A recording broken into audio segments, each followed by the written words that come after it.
What are the fire hazard severity zone maps? Why do we have them? What purpose do they serve? In this video, we'll show you how you can find that information and answers to the most frequently asked questions. To find information on the fire hazard severity zone maps, go to the CAL FIRE Office of the State Fire Marshal webpage. Click on Divisions, click on Community Wildfire Preparedness and Mitigation. You'll then click on Fire Hazard Severity Zones. Now we'll give you a quick walkthrough of what you can find on the Fire Hazard Severity Zone webpage. To start, what are they?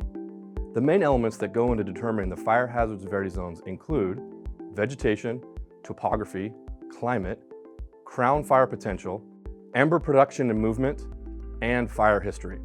Do you want to know if you're in a fire hazard severity zone? Go to the Fire Hazard Severity Zones viewer. Select the binoculars to search for your address.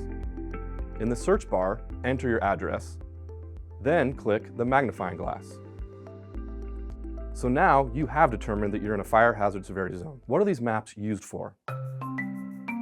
Specific materials and construction methods for exterior wildfire exposure, real estate disclosures at the time of sale, defensible space clearance requirements around buildings, property development standards such as road widths, water supply and signage, and safety considerations for land use and development.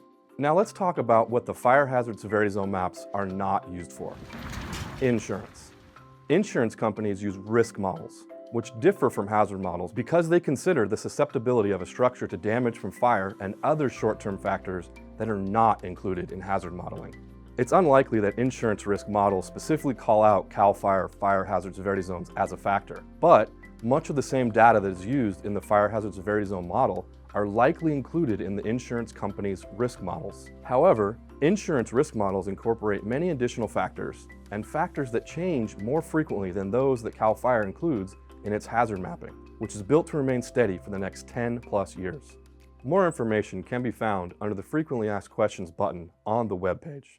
You can also find more information on the Fire Hazard Severity Zone model used by CAL FIRE. Now, you may have heard two different terms used when describing the map that may not be familiar. SRA, or State Responsibility Area, and LRA, Local Responsibility Area. SRA is a legal term defining the area where the state has financial responsibility for wildland fire protection and prevention. Incorporated cities and federal ownership are not included. Within the SRA, CAL FIRE is responsible for fire prevention and suppression. LRA are incorporated cities, urban regions, agricultural lands, and portions of the desert where the local government is responsible for wildfire protection.